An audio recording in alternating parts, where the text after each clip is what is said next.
Hello, my spectrum to desire is but the ghoul next door. Your favorite ghoul fiend.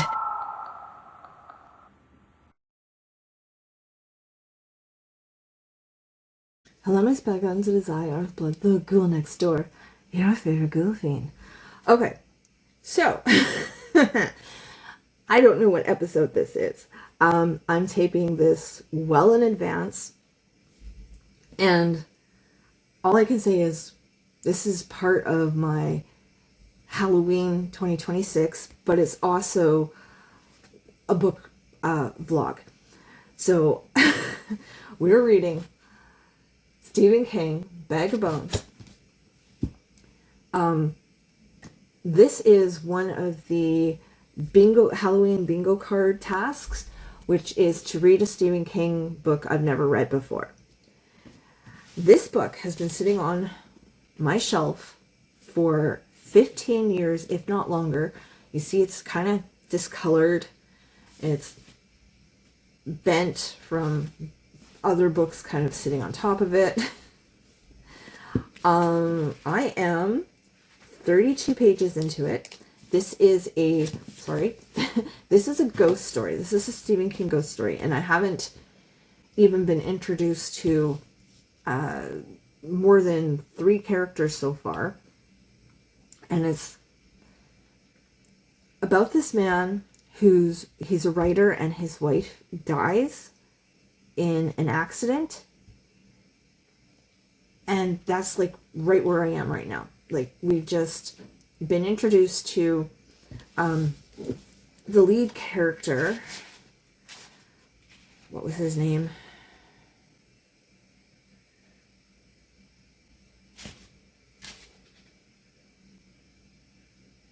Sorry, I just finished reading a different book, and I'm still thinking of that other book. Oh my. Mike Noonan. So we've just been introduced to Mike. His wife was killed in a car accident. And this is happening just outside of Derry.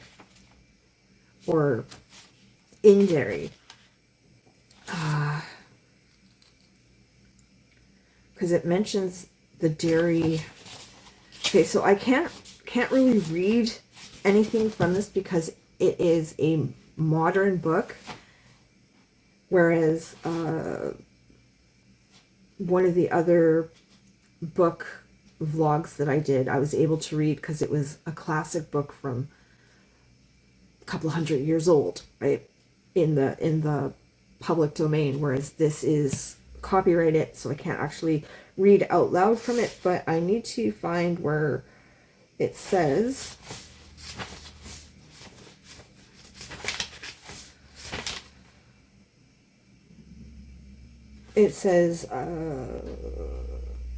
going to the Derry Rite Aid. So I think they're just on the outskirts of Derry, or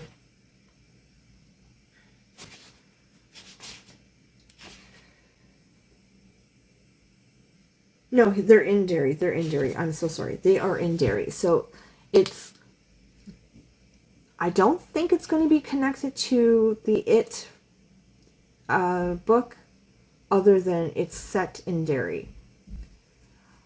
But we'll know. Like I said, I'm only a few pages into it. All right then. I will be back in the next segment. It'll be a few seconds for you, and who knows how long for me, but I'll be right back.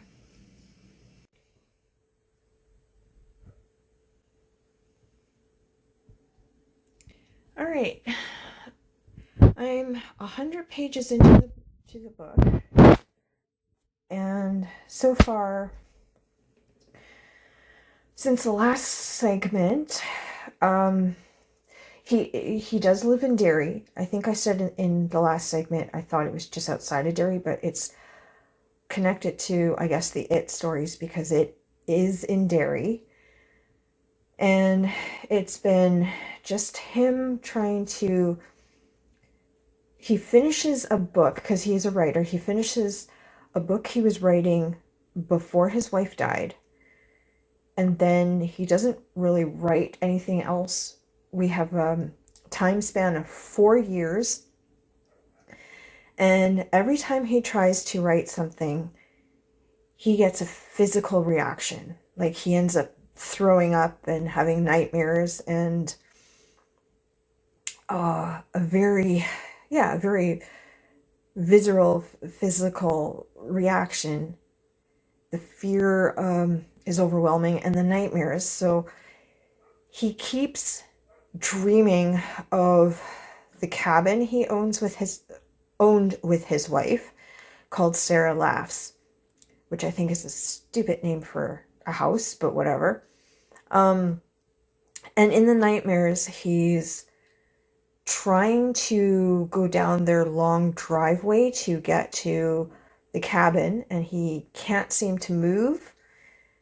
He just keeps becoming more and more aware of something in the woods behind him.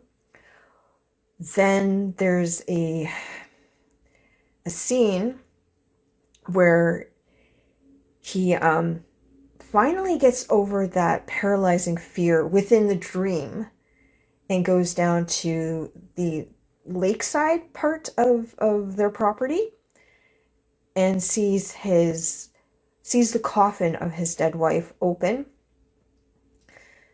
And he keeps wishing in the dream, wishing to see her.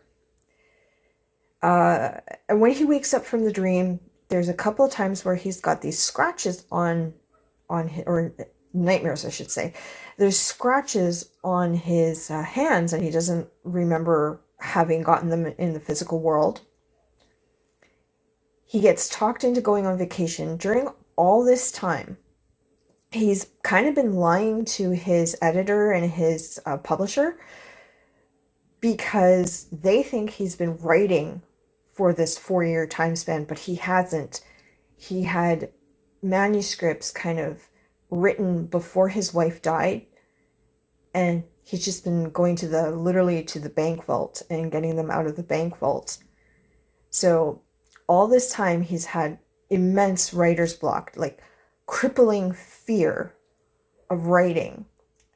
And everyone around him thinks he's doing okay because he had this stockpile of books that he'd already written.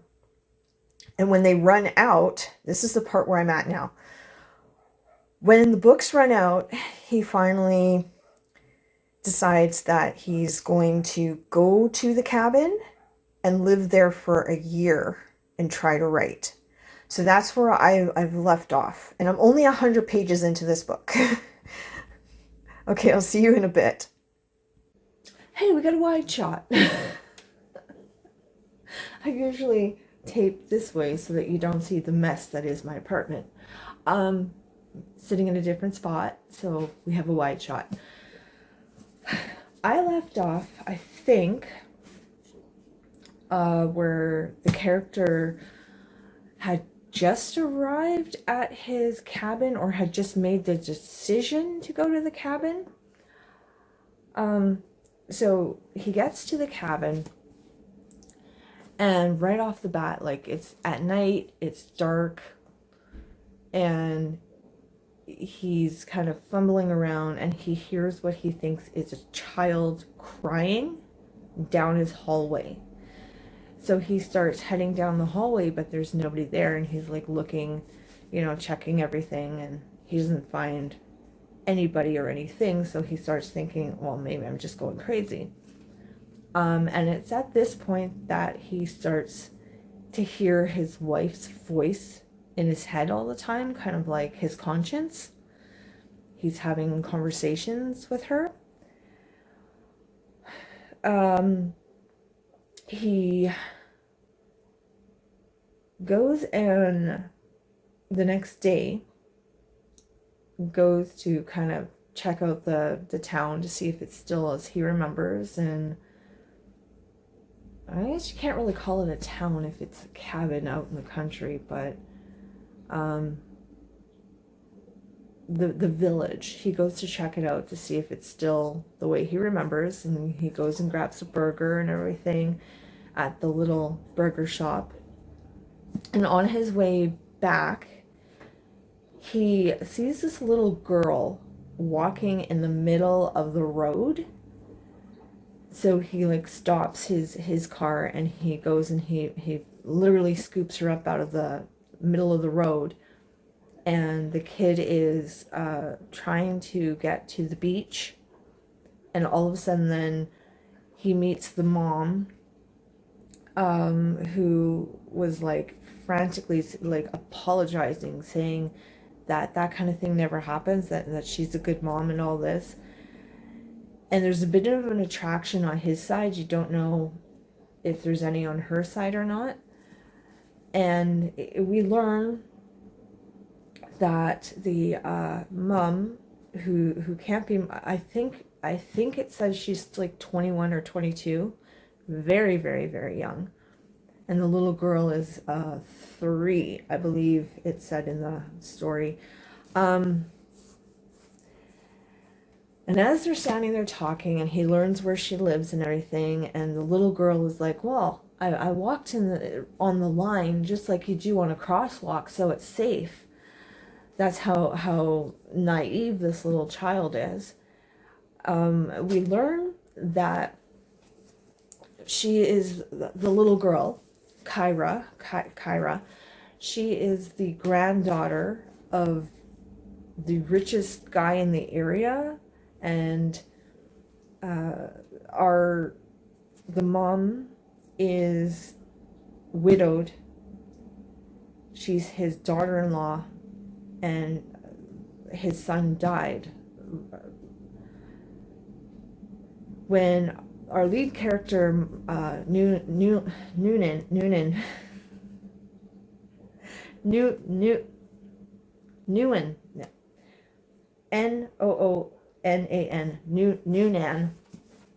When our lead character, Noonan, gets home, he gets a phone call. And this is all happening on the 4th of July. That's why the little kid wanted to go to the beach. He gets a phone call from Max Devour, who is the grandfather of little Kyra.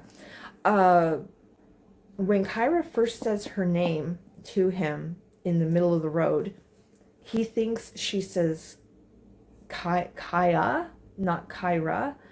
He thinks she says Kaya, and he has a physical reaction because that was the name that they were going to name, him and his wife were going to name their child,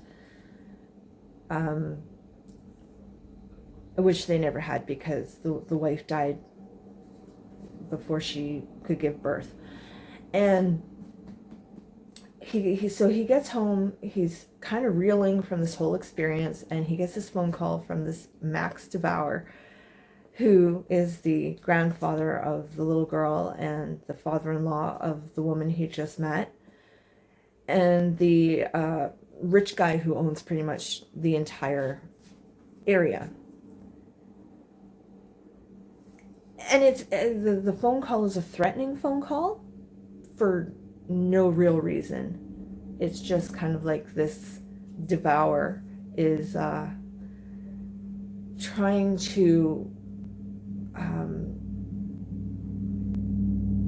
prove his authority, for lack of a better word. So I am on page 175, and that's what's happened since the last time we checked in. I will check in with you guys again around page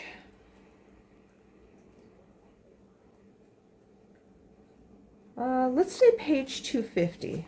I'll check in with you guys again around page 250.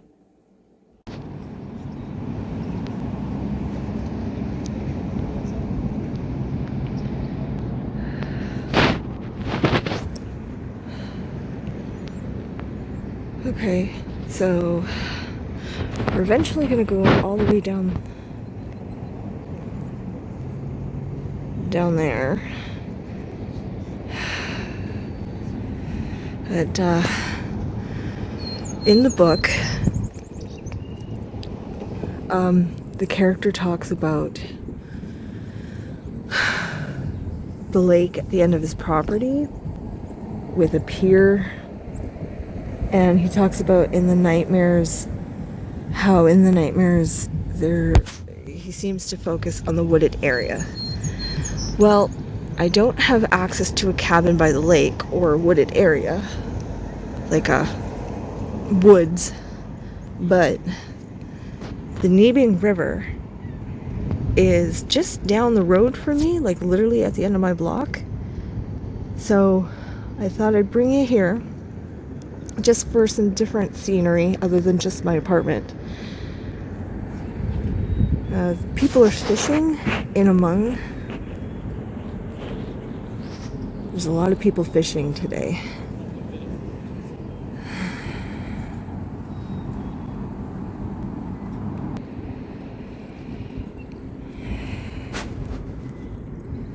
Okay, so the character talks about the pier. There's this one scene where he sees an old woman standing beside him on the pier before he jumps in the lake.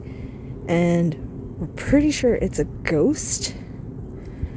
Again, I don't have access to like a pier, but this cage to trap the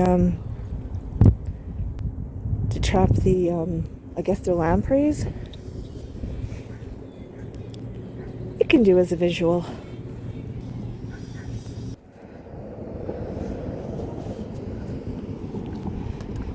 Okay, and do you remember me talking about the scene where the little girl is walking down the middle of the road? Okay, so this is the middle of the bike path here. So where people walk their dogs and go for a jog and ride their bikes. I thought that would make for a cute visual.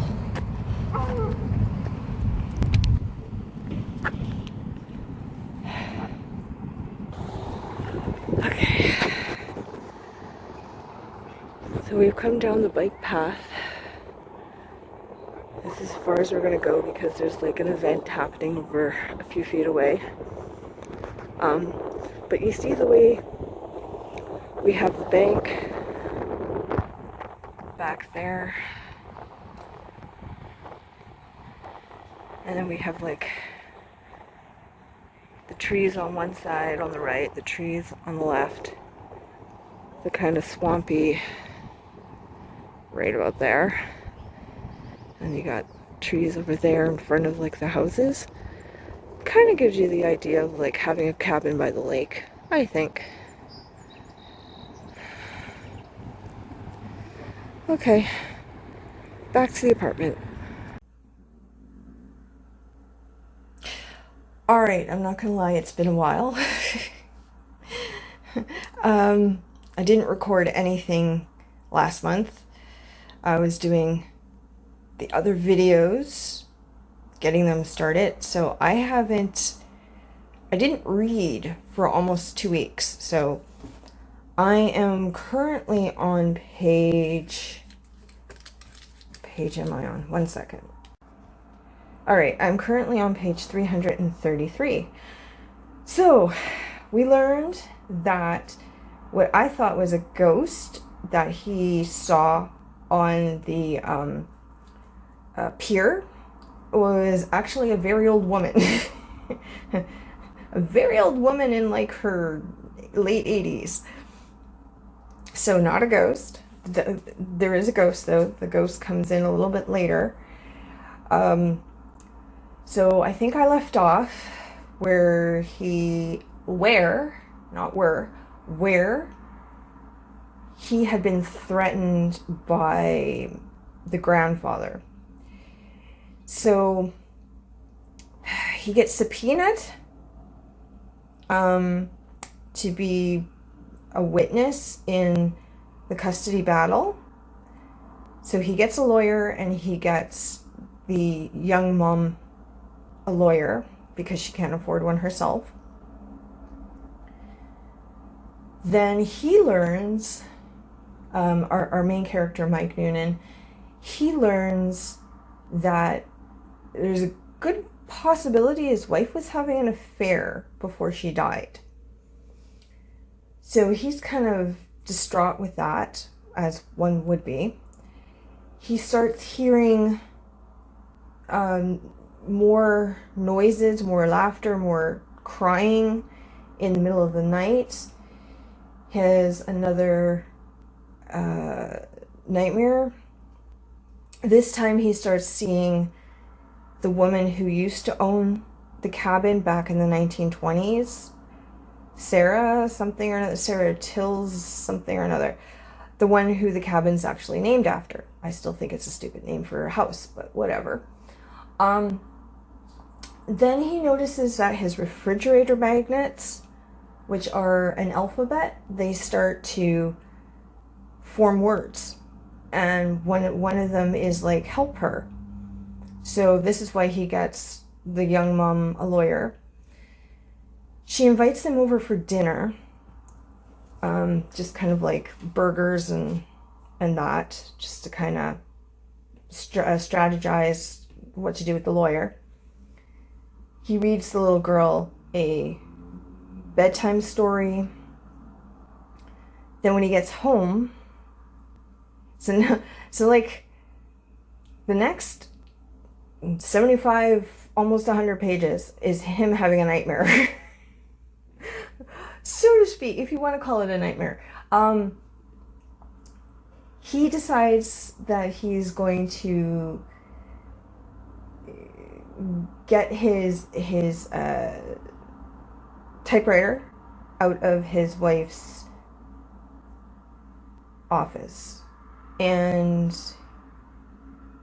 he sits down. He's not quite ready.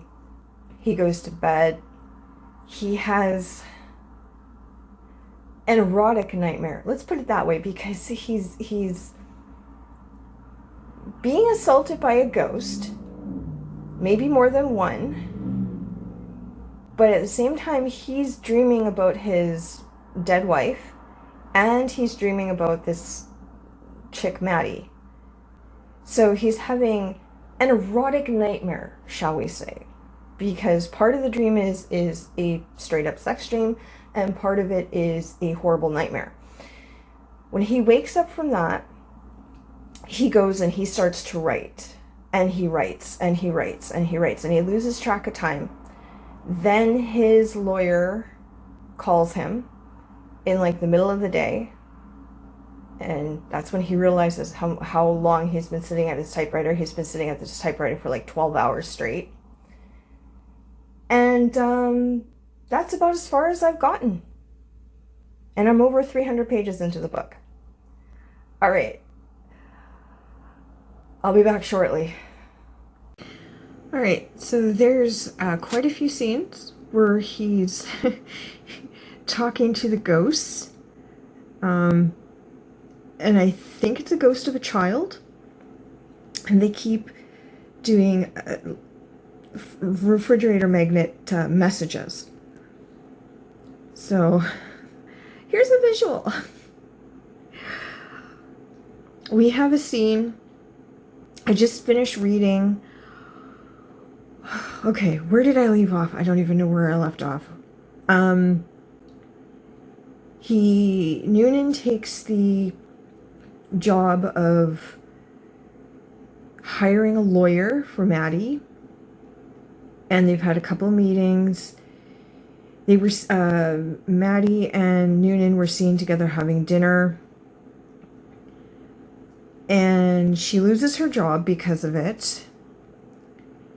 The lawyer kind of has a thing for her, and Noonan is starting to step back a little bit because he thinks that Maddie might have a thing for the lawyer. So the lawyer is closer to her age. There's this great scene where the three of them are having lunch together outside the courthouse, and it's like submarine sandwiches and meatball subs. Then Noonan, he gets a very direct threat from Devour and the old woman whose name I can never remember. Mike is the character of Noonan. He's out by the lake, and they find him, and they start throwing rocks at him, and they literally send him fleeing into the edge of the water, into the lake.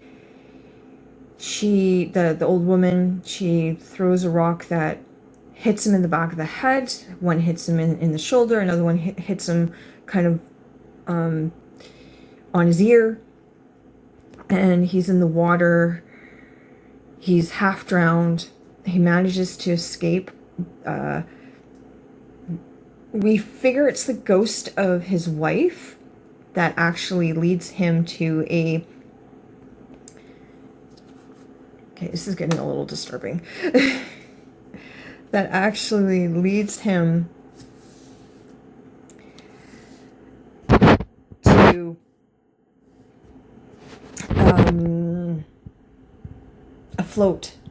a little water deck float thing, and he survives it. He's half drowned, though. When he gets back to the apartment, he's noticed that some of the letters have moved, and he gets a message. This is where I just left off. He gets a message where it says, "Go down 19th." And that's literally the last page I just read.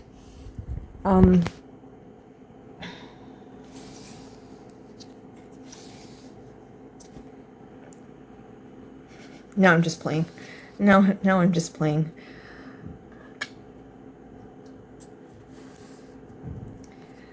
Just to give you some visuals.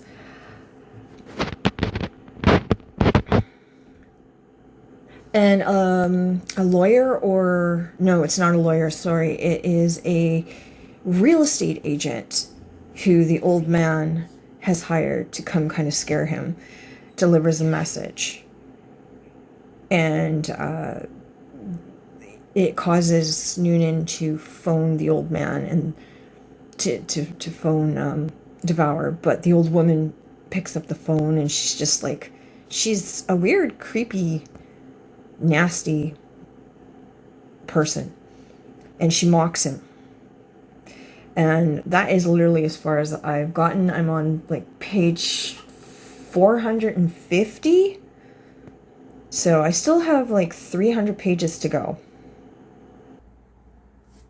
Okay, and we're at the final segment.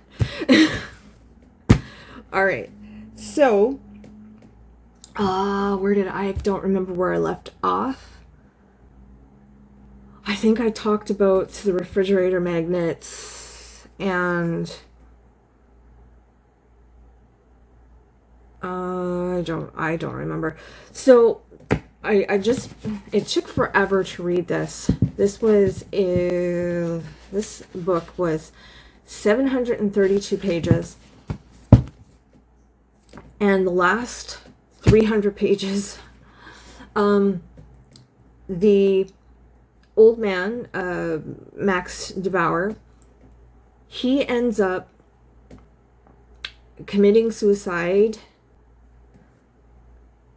or so we think. I have a theory on that. And the custody battle is dropped. So Noonan, Maddie, their lawyer, and one of their buddies, two of their buddies, are having a barbecue. They're celebrating. All of a sudden, they get two guys in ski masks do a drive-by shooting. And Maddie ends up getting killed, and the other three guys end up with severe injuries. So Noonan then grabs Kyra. The lawyer who's there with them, who was celebrating with them, he manages to shoot one of the two bad guys and captures the other. Noonan grabs Kyra, and they escape the scene. I guess it's supposed to be a tornado or something, like a storm hit, like a massive storm hits, and you're not really sure, is it a tornado, is it just a storm? It's kind of all of the above. They go back to the cabin, and Noonan, he discovers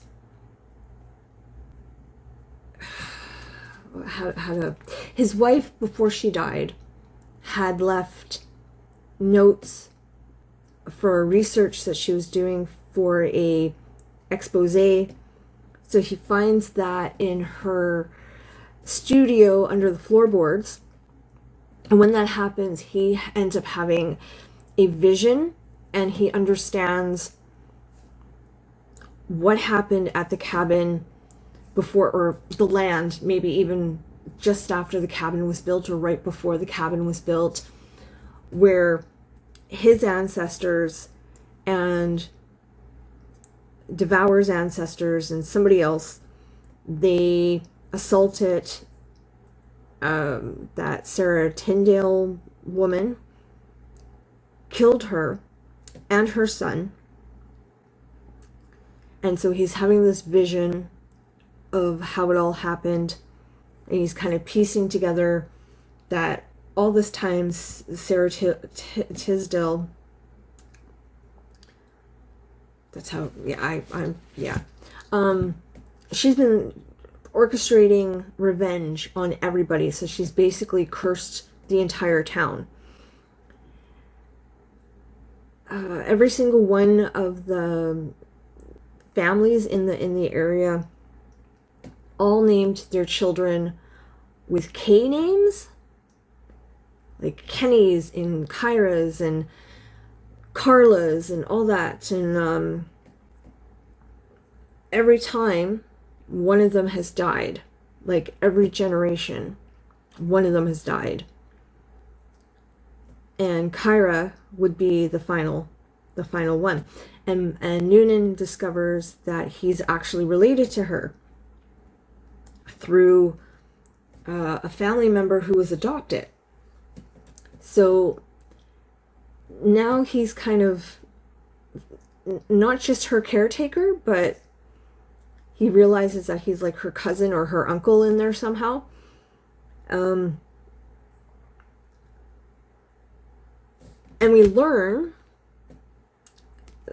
that who I thought, the whole time I thought the old woman working with Devour, I thought she was like in her 80s or 90s, and we find out no, she's actually only in her like late 50s, early 60s, and she's Max Devour's daughter.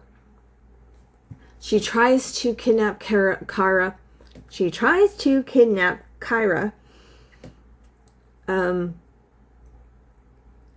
takes the kid to the edge of the dock with the storm and everything.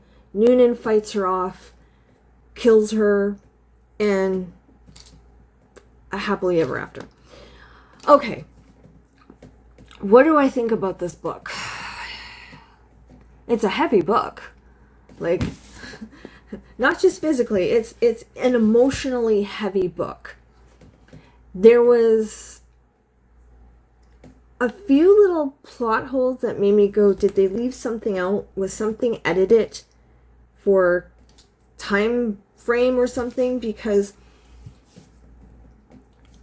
I don't know if naming their kids with K names was kind of like to sacrifice the kids, or if it was just a coincidence, or if it had to do with the ghost of Sarah pulling strings. I really don't know.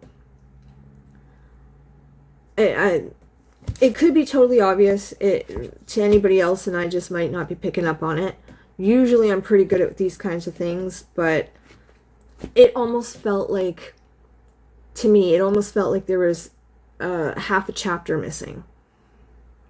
Because he's going through an old phone book and he's clicking it together and he's figuring it out, and I'm sitting here going, what is he figuring? What is he figuring? I don't understand. For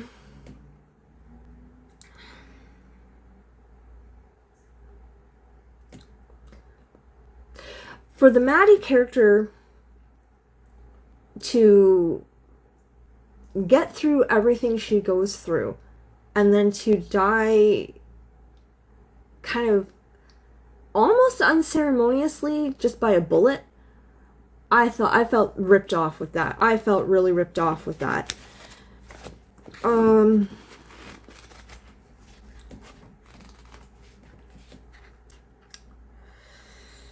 The fact that it's just, in the end, it's all revenge for something that happened 100 years beforehand,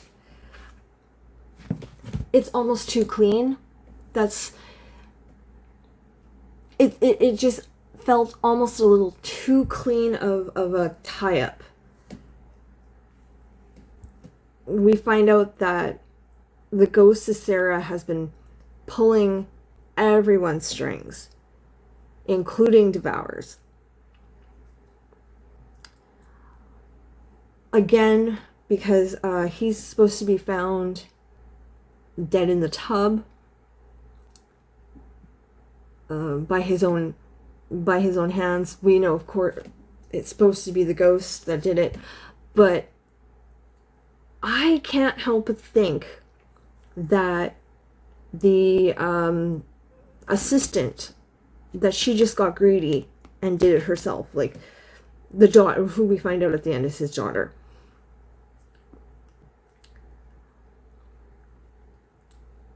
I don't know how I feel about this book. There's some really big lulls in this. There's chapters that you almost wonder why are they there, but everything does kind of lead to the end. But it's almost, I want to say it's almost as if he did a rush job on the ending. At the very end, he mentions the very end, in like the last fight with one of the ghosts, he mentions, hey, where is it? A shape that he calls the Outsider. I'm assuming that has to do with one of his other books, probably the Dark Tower or something. I haven't read the Dark Tower series yet. They're on my wish list. So I'm guessing that has to do with that. I was really thinking, near the beginning of the book, I really thought they were going to bring in some sort of it, something to connect it to it, other than just being in Derry and just on the outskirts of Derry. However, he does mention certain dates. See if I can find that page again. He mentions certain dates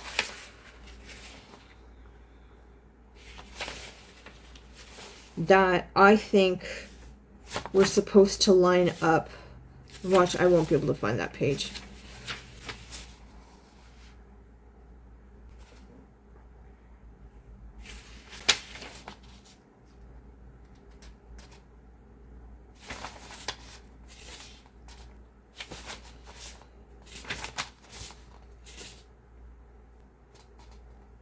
No, of course not. It's near the end of the book, and as he's kind of explaining, because the last chapter is the character of Noonan talking to his brother-in-law at Christmas time, and he makes reference to 3 dates, like the early 1900s, the mid 1900s, like, I think one was like 1927 or something like that. Here we go. 1985, there was a cyclone, hurricane in 1927,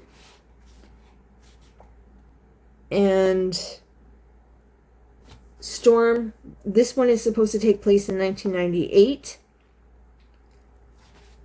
And he makes the comment about Storm of the Century, which of course is one of his other stories, which I have not read yet. I haven't even seen the movie for that one. But the 1927 is what kind of grabbed me. And I thought, in 1985.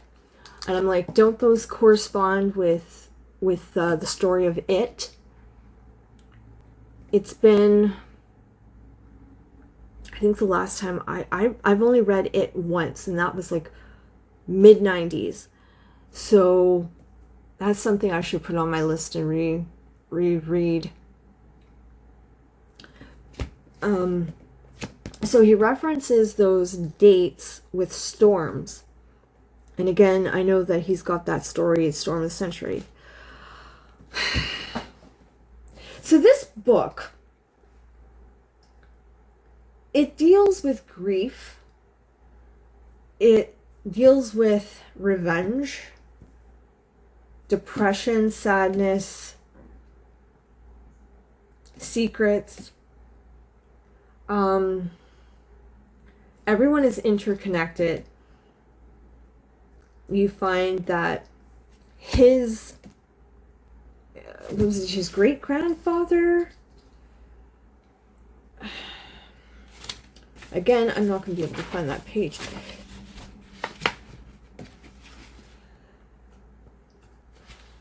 Here we go. So that's him, his dad, his grandfather, yeah, his great-grandfather, his great aunt marries somebody else in the town, which he did not know about, and has a kid who was adopted. And I'm pretty sure that the plot line hints that Maddie is that adopted child, which would mean that they're very distant cousins.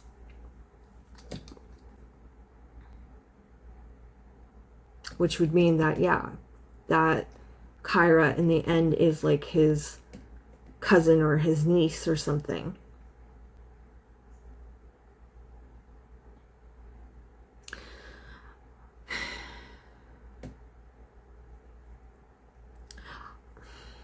Again, I don't know how I feel about this. Like, I think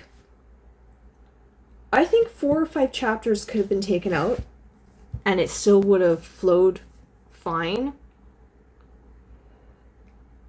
We get a lot of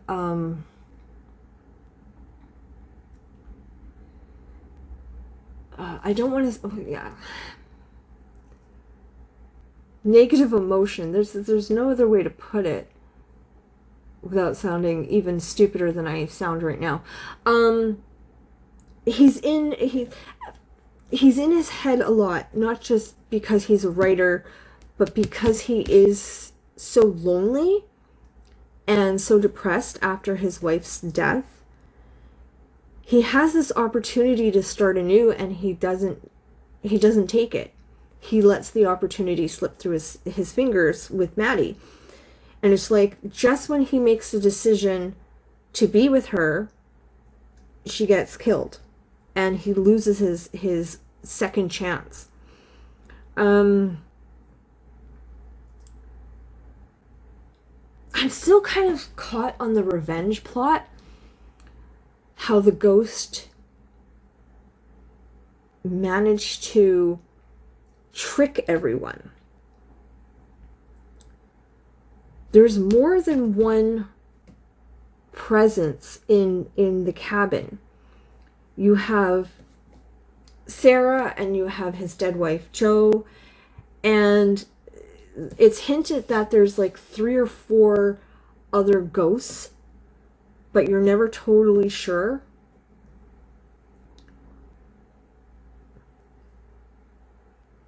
Yeah, this book, it took me, what, 3 months to read it? I knew it would take me a while. I didn't think it would take me this long. I really did not believe it would take me this long. But I got through it. I did like it. I think I liked it a little more than some of his other ones I've read over the decades.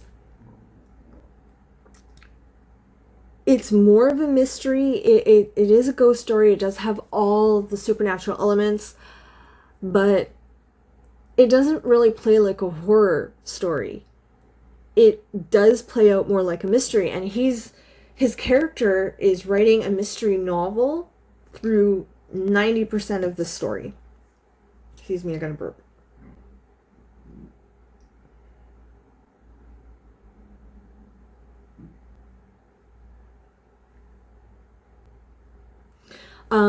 Sorry about that.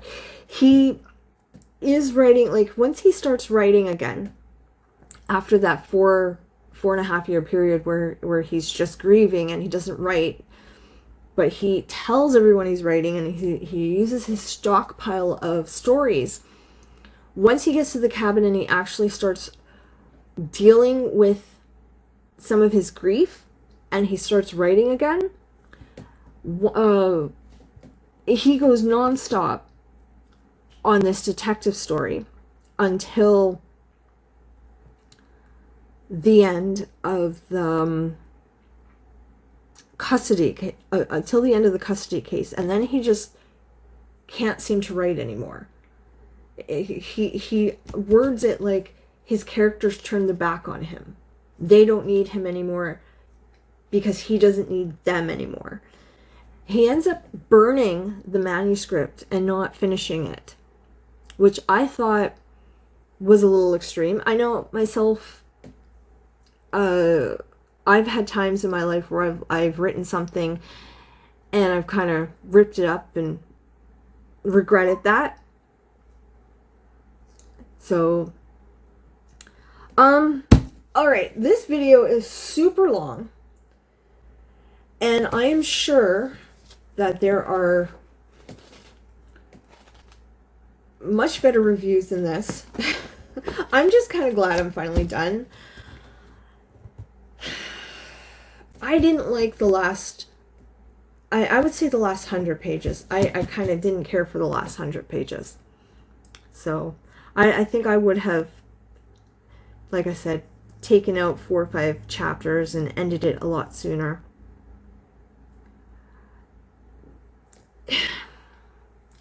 He deals with racism in a lot of his stories, and I think he's done it better in different ones than in here. Like, it's a main component. It is a main component. The racism that happens to Sarah and her family, but I think he's handled the topic better in other books than he did in this one. So no, seriously, I better end this here because this video has gone on way too long. So I will see you next week in the next video. I think I might have a recipe coming up for you based on another movie. It's either that or next week is a crafting, because I've been taping this one in segments and doing them a couple of the other ones at the same time. So I honestly don't know which one I don't know which one I finish first, if I finish this first or I finish the other one first. So anyway, I'll see you next week in the next video. Creeping Screams!